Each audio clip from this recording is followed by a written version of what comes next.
आणि अर्थातच तुम्हाला तुमच्या प्रश्नांची उत्तरं या रिपोर्टमधून मिळाली असतील। त्यामुळे थोडं सावध राहा, सतर्क राहा। बातमी आता राजकीय वर्तुळातनं, तेही ग्रामीण राजकारणात नाही। कारण धाराशिव, लातूर असेल, बीड असेल, तिकडे विधान परिषद निवडणुकीसाठी राजकीय हालचालींना वेग आलाय। महायुतीतच उमेदवारीवरून मोठी चुरस निर्माण झाली आहे। मागील निवडणुकीमध्ये पुरेसं संख्याबळ नसताना भाजपनं ही जागा जिंकली होती। मात्र यंदा शिवसेना शिंदे गट आणि राष्ट्रवादी काँग्रेस अजित पवार गटानं जागेवरती दावा सांगितलाय आणि म्हणूनच इथेच खरं तर राजकारण सुरू झालंय। नेमकं काय काय घडतंय, पडद्याआड बरंच काही घडतंय, चला जाणून घेऊया।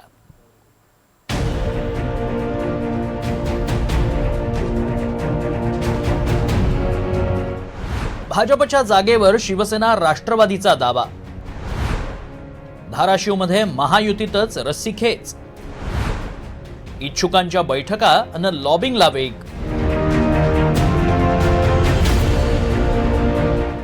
धाराशिव, लातूर, बीड विधान परिषद मतदारसंघाची निवडणूक जाहीर होताच महायुतीमध्येच उमेदवारीवरून मोठी चुरस निर्माण झाली आहे। मागील निवडणुकीत पुरेसं संख्याबळ नसताना भाजपनं या जागेवर विजयाची मोहर उमटवली।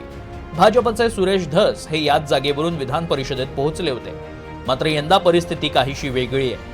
शिवसेना शिंदे गट आणि राष्ट्रवादी काँग्रेस अजित पवार गटानेही या जागेवर दावा सांगितलाय। त्यामुळे उमेदवारीवरून पडद्यामागे जोरदार हालचाली सुरू झाल्या आहेत। अनेक इच्छुकांनी मुंबईत तळ ठोकत पक्षश्रेष्ठींकडे फिल्डिंग लावल्याची चर्चा राजकीय वर्तुळात सुरू आहे। तब्बल 2 वर्षाच्या प्रतीक्षेनंतर उस्मानाबाद, लातूर, बीड विधान परिषद निवडणुकीचा बिगुल वाजला असून राजकीय हालचालींना वेग आला आहे। या मतदारसंघात भाजपची जागा कायम राखण्यासाठी प्रयत्न सुरू असतानाच महायुतीतच जागेवरून रस्सीखेच सुरू झाली आहे। शिवसेना शिंदे गट आणि राष्ट्रवादी काँग्रेस अजित पवार पक्षाने या जागेवर दावा ठोकल्यानं राजकीय वातावरण तापलं आहे। शिवसेना शिंदे गटाकडून माजी आमदार ज्ञानराज चौगुले, सुधीर पाटील इच्छुक आहेत। राष्ट्रवादी काँग्रेसचे प्रदेश उपाध्यक्ष सुरेश बिराजदार देखील इच्छुक आहेत। भाजपच्या जागेवर मित्रपक्षांनी दावा ठोकलाय। शिवसेना राष्ट्रवादीच्या दाव्यानं महायुतीतच रस्सीखेच पाहायला मिळतेय। विशेष म्हणजे स्थानिक स्वराज्य संस्थांच्या मतांवर आधारित ही निवडणूक असल्यानं प्रत्येक पक्षाकडून मतदारांशी संपर्क वाढवला जातोय।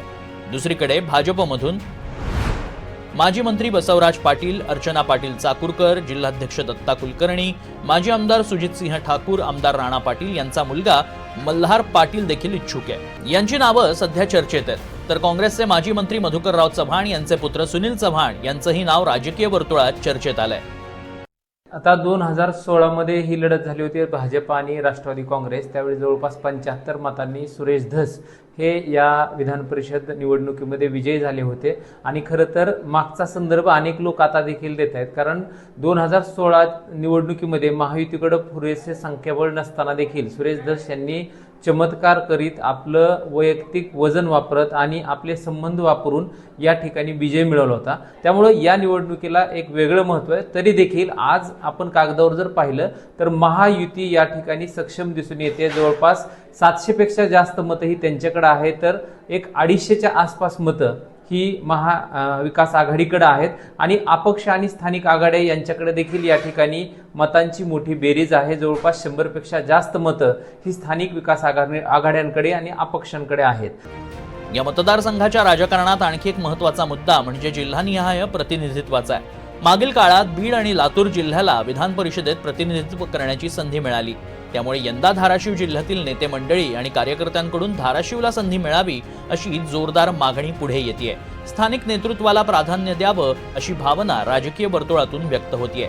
याचा परिणाम उमेदवारीच्या निर्णयावर होण्याची शक्यता वर्तवली जाते। आता विधान परिषदेची निवडणूक लागलेली आहे। यापूर्वी लातूर जिल्ह्याला संधी भेटली, बीड जिल्ह्याला संधी भेटली, परंतु धाराशिव जिल्ह्याला आजपर्यंत कधीही संधी भेटली नाही। आणि गेल्या स्थानिक स्वराज्य संस्थांमध्ये भारतीय जनता पार्टीला धाराशिव जिल्ह्यामध्ये घवघवीत यश मिळालेलं आहे।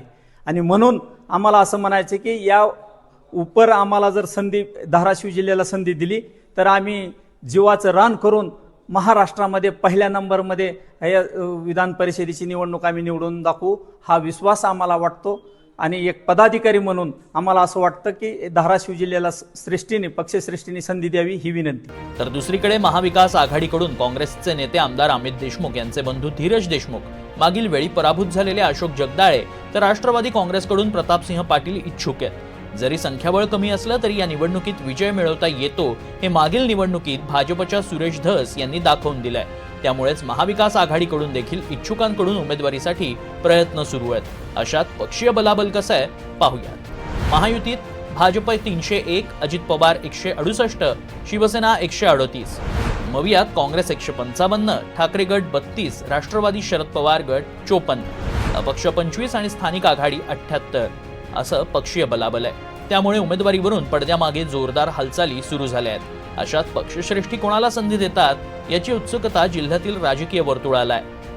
महायुतीतील अंतर्गत रस्सीखेच, भाजपच्या जागेवर मित्रपक्षांचा दावा, इच्छुकांची वाढती संख्या आणि धाराशिवच्या प्रतिनिधित्वाची मागणी या सर्व घडामोडींमुळे यंदाची विधान परिषद निवडणूक अधिकच रंगतदार बनण्याची चिन्ह आहेत. आता महायुतीतूनच नेमकी उमेदवारी कोणाला मिळणार आणि अंतिम राजकीय समीकरणे कशी जुळणार याकडे संपूर्ण राजकीय वर्तुळाचं लक्ष लागलं आहे. ओंकार कुलकर्णी, NDTV मराठी, धाराशिव.